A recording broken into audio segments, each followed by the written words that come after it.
नमस्कार। तो लीजिए, इंतजार खत्म हुआ। झारखंड पब्लिक सर्विस कमीशन यानी जेपीएससी की सिविल सेवा परीक्षा 2026 का ऑफिशियल नोटिफिकेशन आ गया है। चलिए, अगले कुछ मिनटों में इस नोटिफिकेशन की हर जरूरी बात को, हर डिटेल को एकदम आसान भाषा में समझते हैं, ताकि तैयारी का पहला कदम सही से उठाया जा सके। तो सबसे पहला और सबसे बड़ा सवाल कि आखिर मौका कितना बड़ा है। आइए सीधा देखते हैं कि पद कितने हैं और वैकेंसीज कितनी हैं। इस बार राज्य की अलग अलग सेवाओं को मिलाकर कुल 103 पदों पर भर्ती की जाएगी। ये झारखंड के युवाओं के लिए वाकई एक बहुत बड़ा और सुनहरा मौका है। ये जो आप देख रहे हैं, ये ऑफिशियल नोटिफिकेशन से लिया गया ऑफिशियल टेबल है। इसमें हर पद और हर कैटेगरी के हिसाब से सीटों का पूरा ब्यौरा दिया गया है। चलिए, इसमें से जो सबसे मुख्य पद हैं, उनको थोड़ा और आसान करके समझते हैं। तो अगर हम सबसे बड़े अफसरों पर नजर डालें, तो देखिए, पुलिस सब इंस्पेक्टर के लिए 42 पद हैं, जो सबसे ज्यादा हैं। फिर आते हैं डिप्टी कलेक्टर के 28 पद।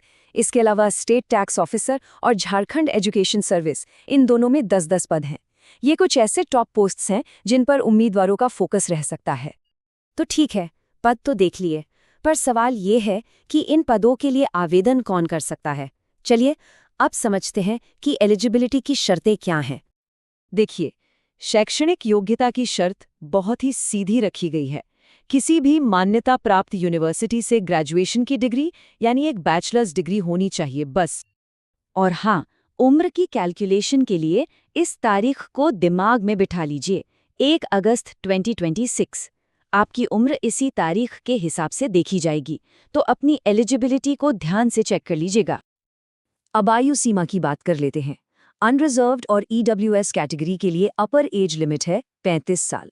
जो पिछड़े वर्ग से हैं, उनके लिए ये 37 साल है। वहीं महिलाओं के लिए, चाहे वो अनरिजर्व्ड हों, ईडब्ल्यूएस हों या पिछड़ी श्रेणी की, उनके लिए ये 38 साल है।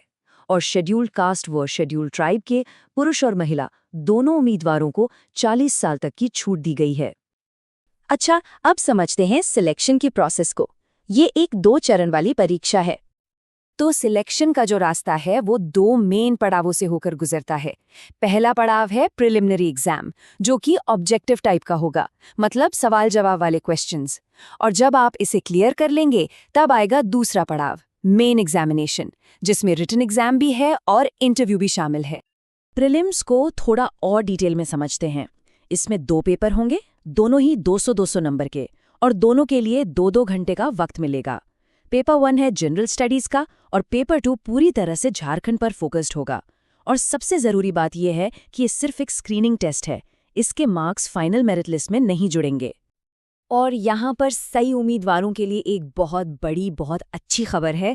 प्रिलिमिनरी एग्जाम में गलत जवाबों के लिए कोई भी नेगेटिव मार्किंग नहीं होगी। इसका मतलब ये हुआ कि आप बिना डरे सारे क्वेश्चंस अटेम्प्ट कर सकते हैं, जो आपकी एग्जाम स्ट्रैटेजी के लिए एक गेम चेंजर हो सकता है। अब मेंस के स्ट्रक्चर को देखिए। इसका जो पेपर 1 है, वो सिर्फ क्वालिफाइंग है, मतलब उसके मार्क्स नहीं जुड़ेंगे, बस उसे पास करना जरूरी है। असली रैंकिंग का खेल शुरू होता है पेपर 2 से लेकर पेपर 6 तक, जो कुल मिलाकर 950 नंबर के हैं। और फिर 100 नंबर का इंटरव्यू टेस्ट।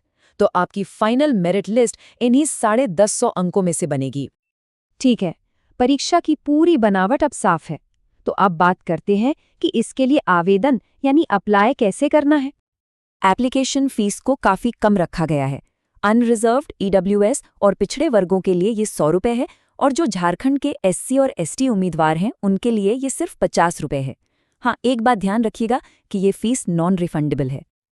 आवेदन की प्रक्रिया पूरी तरह से ऑनलाइन है। आपको जेपीएससी की ऑफिशियल वेबसाइट पर जाकर वन टाइम रजिस्ट्रेशन यानी ओटीआर सिस्टम का इस्तेमाल करना होगा। कुछ ज़रूरी बातें हैं जो याद रखनी है। अपना ईमेल आईडी और मोबाइल नंबर एकदम सही दें। अपनी फ़ोटो और सिग्नेचर साफ साफ अपलोड करें। और फाइनल सबमिशन से पहले हर डिटेल को 2 बार ज़रूर चेक कर लें। और हाँ, आखिर में अपने एप्लीकेशन फॉर्म का एक प्रिंट आउट लेकर अपने पास ज़रूर रख लें। और चलिए, अब आते हैं सबसे ज़्यादा ज़रूरी बात पर, वो तारीखें जिन्हें आप बिल्कुल भी मिस नहीं कर सकते। इन तारीखों को अपने कैलेंडर में अभी से मार्क कर लीजिए। ऑनलाइन एप्लीकेशन 31 जनवरी सुबह 10 बजे से शुरू हो जाएंगे। फॉर्म भरने की आखिरी तारीख है 14 फरवरी शाम 5 बजे, और फीस जमा करने की आखिरी तारीख 16 फरवरी शाम 5 बजे है। याद रखिएगा, आखिरी दिन का इंतजार बिल्कुल मत कीजिएगा। तो देखिए, जेपीएससी ने अपनी तरफ से पहला कदम बढ़ा दिया है। रास्ता साफ है और मंजिल भी तय है। अब सवाल ये नहीं है कि आप तैयार हैं या नहीं। सवाल ये है कि आप इस सुनहरे मौके को कितनी मजबूती से पकड़ते हैं। आपकी इस यात्रा के लिए ढेर सारी शुभकामनाएं।